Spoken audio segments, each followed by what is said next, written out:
You can find the anomalies hiding in plain sight if you know where to look. Travelers at the Denver airport routinely walk past massive, apocalyptic murals depicting soldiers in gas masks, while city workers in New York report bizarre, unexplained activity deep within the sewer systems. This is an interior view of a hand-carved stone tunnel system in Turkey.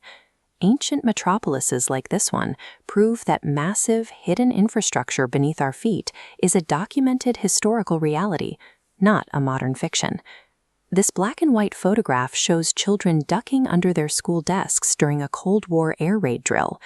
That era trained the public to expect sudden nuclear annihilation, cementing a deep cultural anxiety about the sky above us. To survive that threat, the United States established continuity of government protocols. These are verified, literal contingency plans designed to move elite political and military leadership into heavily fortified bunkers, while the surface is left to burn. This documented secrecy creates a divide. When the public realizes that elite leadership has a subterranean escape plan, while they remain exposed on the surface, the vacuum of information begins to pull in darker, more elaborate suspicions. Believers claim those continuity of government bunkers are entry points to something much larger. They describe a sprawling network known as deep underground military bases. This cross-section maps the alleged infrastructure. While civilian subways scratch the surface, an impossibly deep military network extends for miles. According to the lore, nuclear-powered magnetic levitation trains connect these facilities, allowing for instantaneous travel across the continent. This is a modern, high-speed maglev train operating today. Because the technology already exists above ground, believers argue it's entirely plausible the military operates a far more advanced version below it. Look at this photograph of Edward Teller, a primary architect of the hydrogen bomb. In the deep Earth mythology, figures like Teller are cast as shadowy diplomats who secretly brokered treaties between the military and subterranean entities. The narrative borrows real technology and places it alongside real historical figures. Using these facts as a Trojan horse makes the leap to intergalactic treaties feel logically sound. The lore gets remarkably specific about who is actually doing the work down there. The bases are allegedly staffed by synthetic, hive-mind alien homunculi, biological drones assigned to fix computers and maintain the servers. That conceptual leap to printed lifeforms is rooted directly in the real biotech boom of the early 2010s, when startups began exploring synthetic biology. We see scientists working in a modern laboratory here, analyzing DNA sequences on their monitors.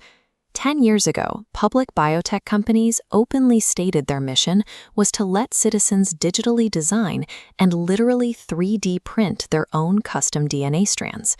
The conspiracy assumes that black-budget military programs remain decades ahead of the civilian sector. If a startup could print DNA strands in 2014, the lore concludes that secret projects have already perfected the assembly of entire biological drones. These biological drones are contrasted with the higher-tier aliens in the lore, tall, blonde Nordics. They supposedly trade their advanced technology with the military in exchange for human flesh bodies, just so they can experience mortality. As real-world gene editing becomes so advanced it resembles magic, the general public loses the ability to comprehend the mechanics of the science. When reality stops making sense, an intricate science fiction narrative becomes the most rational explanation available. To make sense of all these different alien species, the lore relies on an esoteric spiritual framework known as Densities. This system organizes the entire secret space program universe into a strict cosmic hierarchy. This animated diagram depicts a funnel-like universe where spatial travel becomes exponentially easier higher up. Humans are trapped at the wide third density base. Above, in fourth density, are malevolent reptilian entities.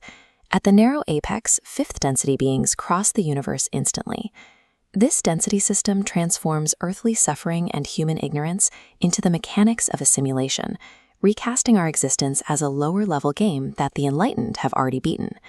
Density theory perfectly maps onto modern class anxiety. It takes the feeling that billionaires and political elites are living in an entirely different reality and literalizes it, turning them into entities operating on a higher, inaccessible plane of existence. It is easy to laugh at the sheer absurdity of this mythos. We are talking about DNA-printed IT workers, telepathic Pig Latin, and intergalactic treaties brokered deep within the Earth's mantle. But look at the alternative. This hyper-organized, cinematic galactic war is a stark contrast to actual human history, which is random, chaotic, and heavily governed by mundane incompetence. The conspiracy offers immense psychological comfort. It is actually less terrifying to believe a cabal of reptilians is secretly pulling the strings than to accept that nobody is at the wheel. This lore ultimately absorbs mundane politics entirely.